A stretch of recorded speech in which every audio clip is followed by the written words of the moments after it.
Indépendamment de tout ce qui se dit sur 3i Atlas, je voudrais attirer votre attention sur ce que disent les scientifiques à partir de ce qu'ils ont vu et les spéculations des uns et des autres. Ce qui est des spéculateurs, je pense que l'objectivité est parfois absente dans leur raisonnement, en ce sens qu'ils se basent beaucoup plus sur leur imagination que sur leur rationalité.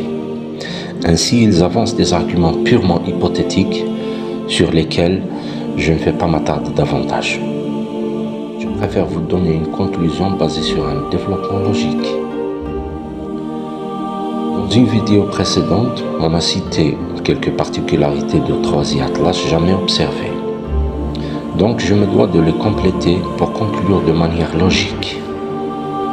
Primo, d'après les scientifiques, il s'agit du troisième objet étranger à notre système solaire qui va passer dans notre voisinage.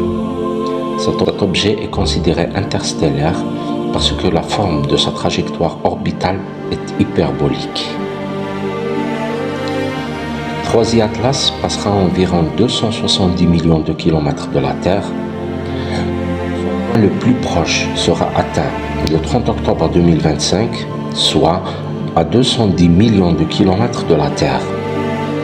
Ce qui veut dire que 3i Atlas sera dans l'orbite de Mars. 3i Atlas restera visible jusqu'en septembre 2025 et sera très proche du Soleil pour être observé de plus belle. L'image qu'on est en train de voir est prise par le télescope Hubble à 445 millions de kilomètres de la Terre le 21 juillet dernier, montrant un cocon de poussière en forme de larme provoqué par un noyau solide et glacé.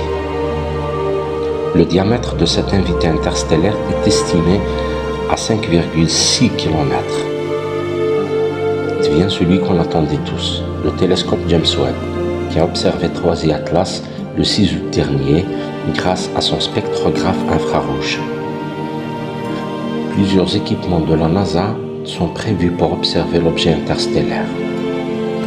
Hubble, James Webb, TESS, Swift, SPHEREX, Perseverance, Mars Reconnaissance Orbiter, Curiosity, Europa Clipper, Lucky, etc., etc. Analysons ces données et soyons objectifs. Pour ce qui est de la spéculation gratuite, elle n'est pas seulement du côté des amateurs et du grand public. Elle est aussi du côté des scientifiques. Je ne parle pas ici de M. Avi Loeb, qui est un excellent astrophysicien d'Harvard, dont les arguments sont objectifs. D'ailleurs, il y en a quelques-uns qui qualifient ces arguments d'insensés. 3i Atlas est classé comme une comète et non comme un astéroïde à cause de son noyau glacé et sa chevelure.